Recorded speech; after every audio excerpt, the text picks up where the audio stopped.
사사기 3장 7절에서 9절 말씀 같이 읽겠습니다. 이스라엘 자손이 여호와의 목전에 악을 행하여 자기들의 하나님 여호와를 잊어버리고 바알들과 아세라들을 섬긴지라. 여호와께서 이스라엘에게 진노하사 그들을 메소포타미아 왕 구산 리사다임의 손에 파셨으므로 이스라엘 자손이 구산 리사다임을 8년 동안 섬겼더니 이스라엘 자손이 여호와께 부르짖음에 여호와께서 이스라엘 자손을 위하여 한 구원자를 세워 그들을 구원하게 하시니 그는 곧 갈렙의 아우 그나스의 아들 온니엘이라. 오늘 우리가 읽은 3장 7절부터가 사사기의 시작이라고 볼 수 있습니다.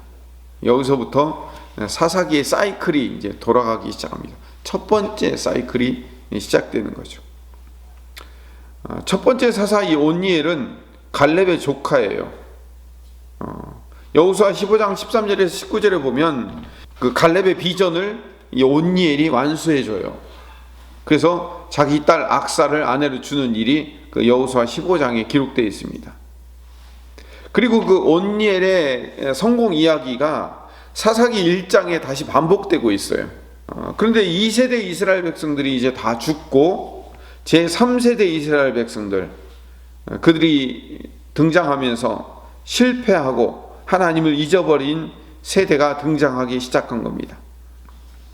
그래서 첫 번째 사사로 온니엘을 등장시킨 이유는요, 여호수아 시대, 다시 말하면 그러니까 2세대 시대의 승리의 방정식을 다시 보여주려고 하는 거예요.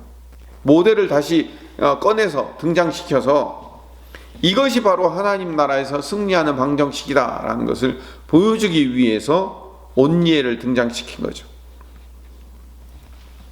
오늘 본문 말씀은 조금 어렵지만요, 이 말씀 안에 중요한 의미가 담겨져 있기 때문에 주의 깊게 들으셔야 될 겁니다. 7절에 보면 그들은 여호와의 목전에 악을 행하는 세대라고 정의를 하고 있습니다. 그래서 메소포타미아 왕 구산 리사다임의 손에 하나님께서 파셨다고 8절에 말씀합니다. 그래서 이스라엘 자손이 구산 리사다임을 8년 동안 섬겼다고 계속 이야기를 합니다. 여러분 성경 8절에 보면 그 메소포타미아 왕 앞에 번호가 적혀져 있죠. 메소포타미아라는 말을 뭐라고 바꿔 쓸 수 있냐면 히브리어 아람 나하라임으로 바꿔 쓸 수 있다라고 기록되어 있습니다. 이게 주일날도 말씀드렸지만 히브리어와 헬라어가 서로 같은 이야기를 반복하고 있는 거예요. 그러니까 헬라어로는 그리스도인데 히브리어로는 메시아, 같은 말인데 서로 반복하고 있는 것처럼 히브리어는 야훼, 나는 나다라는 뜻인데 이게 헬라어로는 에고 에이미, 예수님이 내가 그니라 라는 말과 같은 말인 것처럼 이렇게 두 말이 서로 같이 연결되어 있는 겁니다. 그래서 히브리어로는 아람 나하라임이라고 부르는 것은 아람이라는 강과 나하라는 강이 두 개 합쳐져 있다라는 뜻이에요. 그래서 아람 나하라임이라고 썼어요. 그럼 헬라어로는 왜 메소포타미아라고 써 있냐? 이 메소포타미아라는 말 자체가 두 강 사이라는 뜻이에요. 그래서 우리 학교 다닐 때 메소포타미아 문명 배울 때 배웠죠. 티그리스 강과 유프라데스 강 사이 거기를 메소포타미아 문명이라고 얘기를 하는 거예요. 여기는 바벨론 지역의 상징이기도 합니다. 우리가 알고 있는 바벨론은 어떤 장소예요?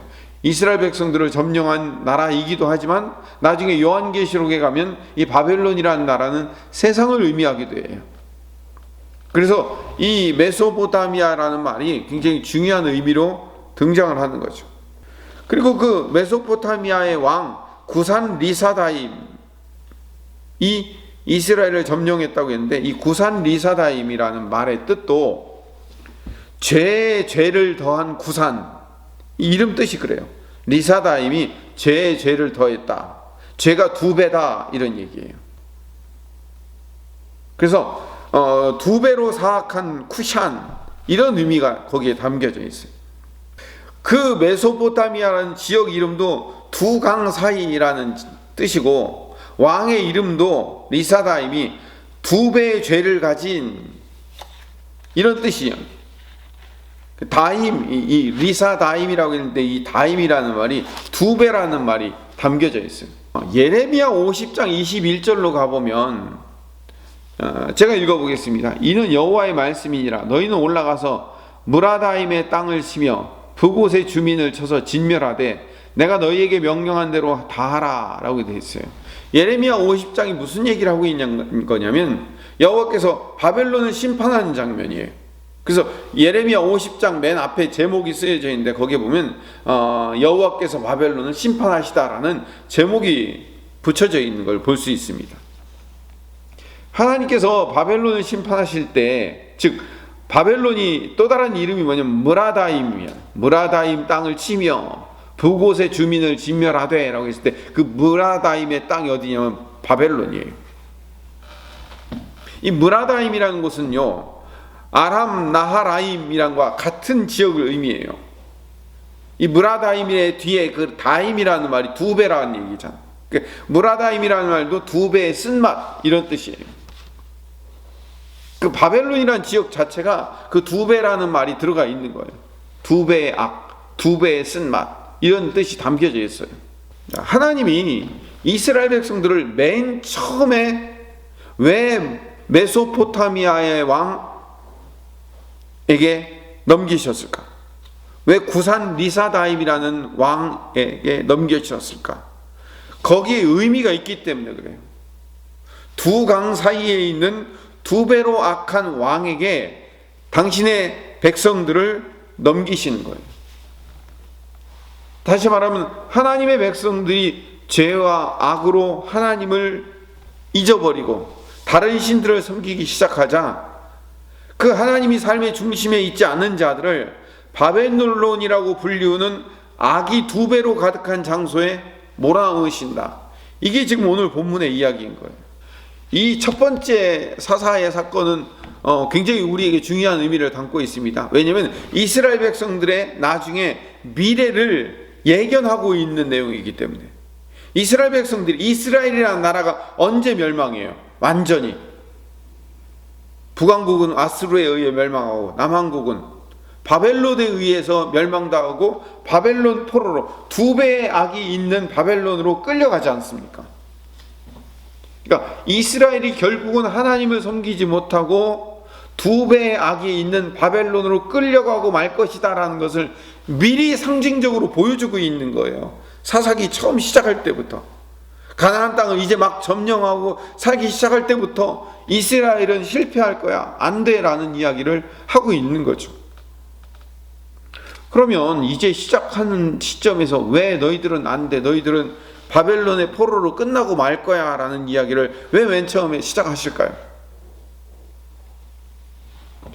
구원자를 기다리게 만드시려는 하나님의 계획이 있기 때문에 그래요.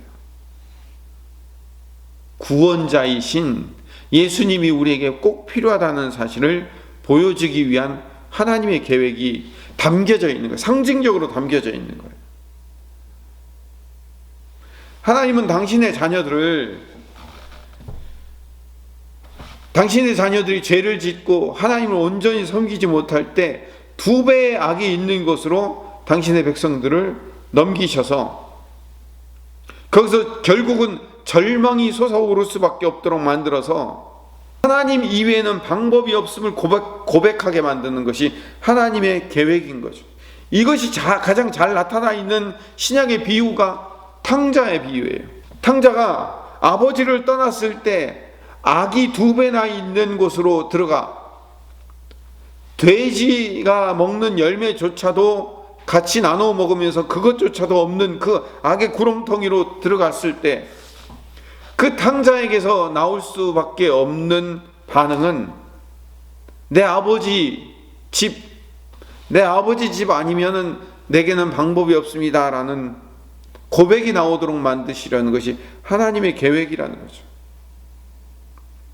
그래서 나는 예수님만 필요합니다. 예수님이 꼭 필요합니다라는 것을 고백하게 만드시는 것이 하나님의 계획이라는 것이 성경 전체의 역사 안에 드러나는 거죠.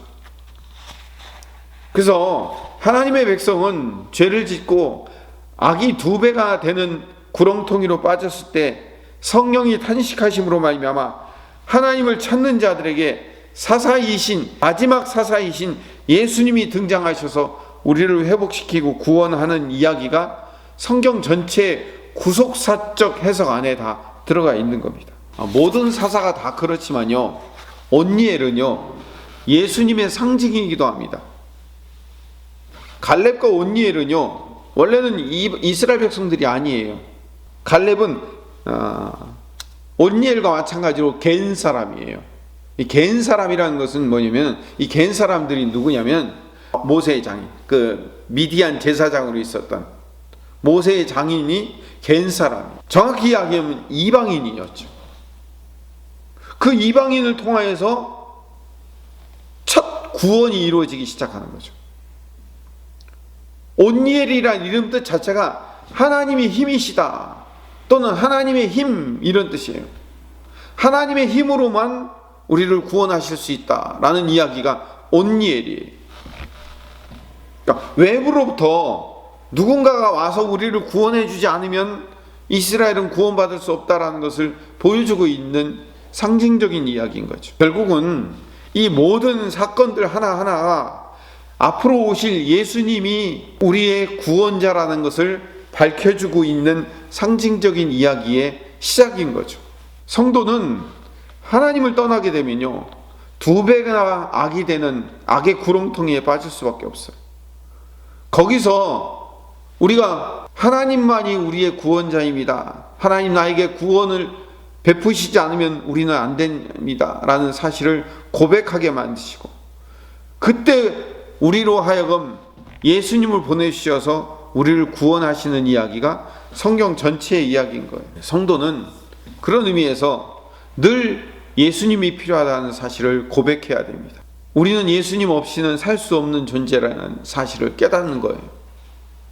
죄와 악의 구렁텅이에서 오직 우리 주님만이 우리를 살리시고 구원하신다는 사실을 깨닫고, 오늘도 주님 없이는 살 수 없습니다, 주님만이 내 하나님의 힘이시며 나의 구원자이십니다 라는 사실을 고백하고, 오늘도 예수님 꼭 필요합니다, 예수님 내 인생을 구원하시며 내 인생을 이끌어 주시옵소서 라고 기도하시는 이 아침 되시기를 간절히 소망합니다.